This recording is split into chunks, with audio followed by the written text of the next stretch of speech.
Queridos hermanos, el Papa Francisco ha señalado este tercer domingo durante el año como el domingo de la Palabra de Dios. La Palabra de Dios es toda la Sagrada Escritura, el Antiguo y el Nuevo Testamento, pero evidentemente que para nosotros tiene una importancia decisiva la plenitud de la ley, la plenitud de la revelación de Dios que se da en Jesucristo, que es el Verbo encarnado. Él es precisamente la palabra de Dios encarnada que nos revela al Padre, como dice el Concilio Vaticano II, en Dei Verbum, con gestos y palabras, no solamente con gestos. Cuando se proclama el Evangelio, también tenemos que ver las acciones de Jesús, qué hace, cómo vive. La vida misma de Jesús es una revelación del Padre. Y tenemos que tener bastante cuidado en esto porque nosotros no somos religión del libro. Yo me acuerdo cuando estudiábamos en el Seminario de La Plata una materia de todo un año que se llamaba Religiones Comparadas, hace un poco se estudiaba las religiones de la humanidad. El profesor se indignaba con muchos de los profesores, sobre todo en el área de la antropología y de la filosofía, no tanto de la teología, porque los teólogos, aunque no sean teólogos católicos, son más entendidos, ¿no? Pero en el área o en los diccionarios de filosofía, cuando se hablaba de las religiones comparadas, se decía religiones del libro en orden de aparición. Primero judaísmo, por año, ¿no? Después cristianismo, tercero los musulmanes, el islamismo.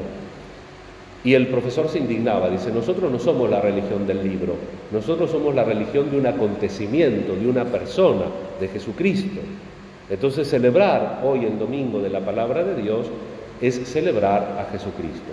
Y el evangelista Marcos, que nos acompaña en este ciclo litúrgico B, que yo comentaba que era muy parco, si bien escribe sin muchas florituras, su griego es muy básico, muy elemental, las construcciones semánticas y morfológicas lo mismo, pero sin embargo está súper condensado todo lo que necesitamos saber.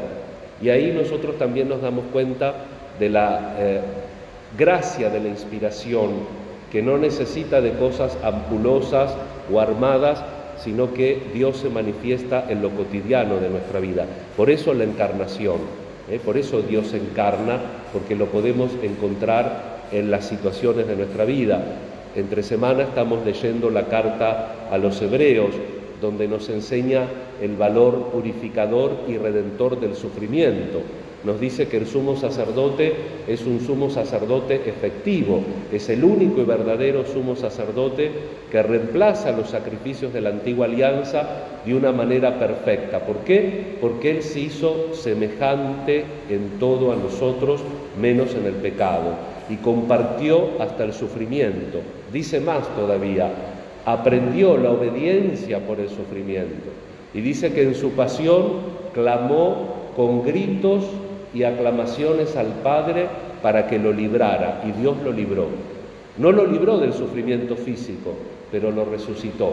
Entonces dice, Cristo es un sumo sacerdote capaz de compadecerse y no se avergüenza de llamarnos hermanos. ¿Por qué? Porque comparte. Entonces, también en la limitación, en la fragilidad, en nuestra vida humana, podemos encontrar a Jesús, que es la palabra, el Verbo encarnado, a quien hoy estamos celebrando en este domingo. Y esa palabra de Jesús la encontramos en el Evangelio. La expresión evangelion, que utiliza Marcos en griego, era una expresión que los judíos y todo el mundo romano conocía muy bien. Una de las cosas que uno cree, si lo apuran, es que, por ejemplo, solamente en Roma se hablaba latín, y no, el idioma oficial era el griego, era como una especie de inglés de la época. Entonces los edictos del emperador se escribían en griego y después se traducían al latín y a las lenguas de las colonias. En este caso, cuando llegaba un edicto a la tierra de Jesús, a la Tierra Santa, venía escrito en griego, en latín y en hebreo.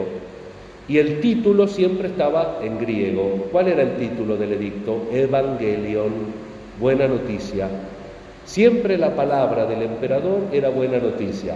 Así sea que confiscaba algo, que subía los impuestos, siempre que el emperador hablaba era una buena noticia. Entonces, que Marcos utilice esta expresión cuando escribe en griego, quiere decir que el único que realmente puede dar buenas noticias no es un hombre, por más poder que tenga como el emperador de esa época, sino que el único que puede dar buena noticia es Jesucristo, el hombre que es verdadero Dios y verdadero hombre. Dice Marcos, después que Juan Bautista fue arrestado, Jesús se dirigió a Galilea. Allí proclamaba el Evangelion, la buena noticia, diciendo: el tiempo se ha cumplido, conviértanse y crean en el Evangelio, en la buena noticia. El único que puede dar buena noticia, el único que puede echar un cable de esperanza, que pase el velo. También lo decía esta semana la carta a los Hebreos, ¿no? Que Cristo, encarnándose, atraviesa el velo que separa el tiempo y el espacio nuestro de la eternidad de Dios, y resucitando vuelve a abrir ese camino, y por eso nosotros la esperanza es un ancla que está puesta del otro lado, y cuando estamos en momentos de dificultad nos tenemos que agarrar a esa ancla, a esa esperanza que está puesta en el cielo, en Dios. Esa es la buena noticia. Jesús es el que trae la buena noticia para todos. Fíjense el tremendo y denso mensaje que da en el primer párrafo. Y en el segundo párrafo, cómo llama a Simón y Andrés. ¿Qué simbolizan Simón y Andrés? Son dos nombres griegos, los paganos, todos los pueblos. Primero llama a Simón y Andrés, los paganos. Tenían solo las redes y estaban pescando. Vengan que los voy a hacer pescador de hombres. En el tercer párrafo, ¿qué nos dice? Que llamó a Santiago y a su hermana Juan, dos nombres hebreos, su pueblo, el pueblo elegido, el pueblo de la alianza. Ellos tenían más cosas, nombra al padre Zebedeo, tenían la barca, tenían redes, tenían empleados, tenían jornaleros, y Jesús llama. Y entonces Santiago y Juan dejan todo, dejan a su padre, dejan la barca, dejan las redes, dejan los empleados y lo siguen a Jesús. Ahí los padres de la Iglesia ven el corte con el Antiguo Testamento y el paso al Nuevo Testamento. No se puede decir más cosas en 3 párrafos. Este es el Evangelio que nosotros seguimos. Esta es la palabra de salvación que Cristo predica para todas las personas, sin distinción.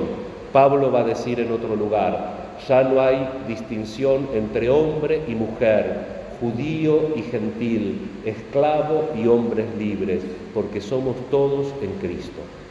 Celebrar la palabra de Dios es celebrar a Cristo entre nosotros, la mirada de amor, la elección, la invitación a que lo sigamos, la invitación a que nos comuniquemos con Él y que purifiquemos nuestra intención. El domingo pasado en el Evangelio de Juan, en el primer llamado, nos cuenta Juan que Jesús les pregunta, ¿qué quieren? ¿Qué buscan? ¿Dónde vives? ¿Dónde estás? Le pregunta a los discípulos. Vengan y lo verán. Dios nos invita a que experimentemos nuestra relación nueva con Él. En este domingo de la palabra de Dios le vamos a pedir al Señor que nos muestre dónde está, dónde vive. Y Él está acá, está en la comunidad, donde 2 o 3 se reúnen en mi nombre, ahí estoy yo en medio de ellos. Aprendamos a descubrir a Cristo en nuestra comunidad. Y en este año lo queremos hacer, en este día, también coincidiendo con la fiesta externa de la patrona del territorio de nuestra parroquia, que es Santa Inés. Quiero en esta capilla de Santo Domingo invitarlos a que nos unamos a la familia dominica o dominicana en la celebración del jubileo de los 800 años de la muerte o del día de nacimiento a la vida eterna, Dies Natalis, de Santo Domingo. Este año, el 4 de agosto, que era la fecha del calendario antiguo, se cumplen los 800 años del paso a la eternidad del patrono de nuestra comunidad, de esta capilla, Santo Domingo. Entonces, queremos con los dominicos unirnos a este jubileo y ellos tienen un lema: en la mesa con Santo Domingo. Hace 2 días el cardenal de Bolonia, el cardenal Zuppi, Matteo Zuppi, hizo el inicio oficial de este año mostrando un ícono que se hizo inmediatamente después de la canonización de Santo Domingo, donde se lo ve a Santo Domingo en la mesa compartiendo con los hermanos. El maestro general de la orden decía que ese ícono, además de ser la imagen más antigua de Santo Domingo, también nos muestra que Santo Domingo no es un santo de pedestal, sino que es un santo capaz de compartir la mesa con los hermanos. ¿Somos capaces nosotros de compartir la mesa? Miren lo que voy a decir: si nos llevamos medio mal con algún pariente y nos lo encontramos en un cumpleaños, en una Navidad, ¿somos capaces de mordernos la lengua y no hacer un feo? Eso es ser cristiano, Y eso es ser cristiano con la caridad bien entendida que empieza por casa. Por eso yo creo que lo poquito que podamos hacer, lo que nos permita la pandemia, lo que nos permitan los medios, nuestra comunidad en este año, uniéndonos a este jubileo de los 800 años del paso a la eternidad de Santo Domingo, nos sirva también para formar comunidad, para compartir la mesa, la principal mesa, la de la Eucaristía, que es la del sacramento de la entrega, de la donación total por Cristo, de su sacrificio en la cruz, que nos abrió nuevamente el camino al Padre. Vamos a hacer lo que podamos. Tenemos una imagen en restauración que vamos a tratar de poner en un lugar visible, posiblemente, si se puede, en agosto, también recordando este jubileo. Por otro lado, solemnizar las fiestas de Santo Domingo es el tema de la traslación de él, 12 años después de la muerte. Como la gente iba tanto al sepulcro, trasladan los restos a Bolonia y entonces allí se produce el milagro de que encuentran huesitos, pero con un perfume tremendo y con una cantidad de milagros que se hace en la traslación. Y eso fue un lunes de Pentecostés, un 24 de mayo, 12 años después de su muerte.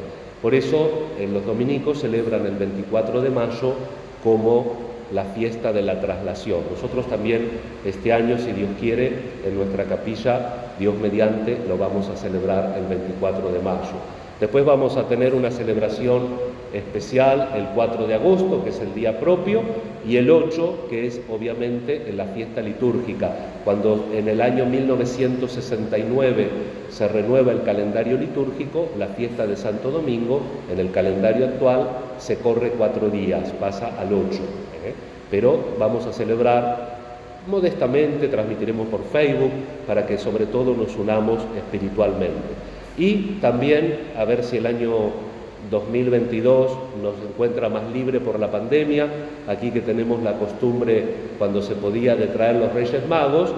El 6 de enero del 2022 se cierra este jubileo de Santo Domingo, que se abrió el 6 de enero pasado, y lo queremos hacer acá también, si es posible, con la fiesta de la Epifanía, con las características propias de nuestro enero, ¿no? Que alguno se va de vacaciones, que hace calor, como sea, pero unirnos espiritualmente, trabajarlo espiritualmente, y también lo que podamos hacer ya lo vamos a ir participando, y los que podamos nos vamos sumando para que también sigamos caminando como comunidad, como capilla.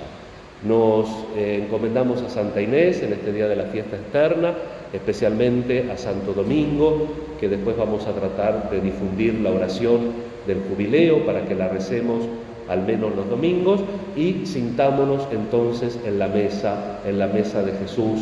Tratemos de llevarlo eso a nuestro interior, a nuestra familia, a donde estamos, el trabajo, en definitiva la sociedad, que necesitamos un toque de humanidad para ser mejor. Necesitamos el Evangelio, la palabra encarnada que es Jesucristo. Que así sea.